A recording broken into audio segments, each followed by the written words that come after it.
प्राचीन भारत की भूमि पर अनेक दिव्य नगरियों की स्थापना हुई, जिनमें द्वारका नगरी का स्थान अत्यंत विशेष है। यह नगरी भगवान श्री कृष्ण द्वारा स्थापित की गई थी और इसे स्वर्ण नगरी भी कहा जाता है।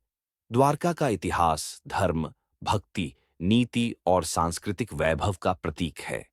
माना जाता है कि जब भगवान श्री कृष्ण ने कंस का वध किया और मथुरा को अत्याचार से मुक्त किया, तब कंस के ससुर जरासंध ने मथुरा पर बार-बार आक्रमण करना शुरू कर दिया।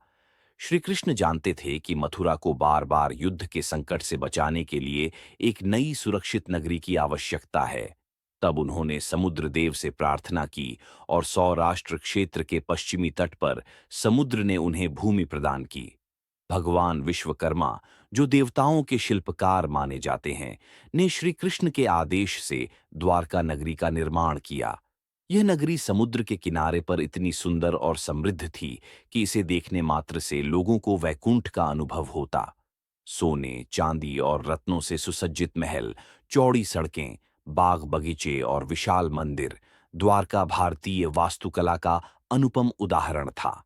द्वारका नगरी सिर्फ एक भौतिक नगर नहीं थी, बल्कि यह धर्म, नीति और लोक कल्याण का केंद्र भी बनी। श्री कृष्ण ने यहाँ यदुवंशियों को एकत्र किया, उन्हें नीति और धर्म के मार्ग पर चलने की शिक्षा दी। यहाँ पर श्री कृष्ण ने धर्म, राजनीति और लोक सेवा का अद्भुत संतुलन स्थापित किया। आज भी द्वारका गुजरात राज्य में एक महत्वपूर्ण तीर्थ स्थल है। यहाँ स्थित द्वारकाधीश मंदिर भारतीय संस्कृति और भक्तिभाव का अद्भुत प्रतीक है। यह नगरी 7 पुरियों में से एक मानी जाती है, जहाँ मुक्ति की प्राप्ति का मार्ग बताया गया है। इस प्रकार द्वारका नगरी की स्थापना केवल एक ऐतिहासिक घटना नहीं थी, बल्कि यह धर्म, नीति, भक्ति और सांस्कृतिक गौरव का जीता जागता उदाहरण है।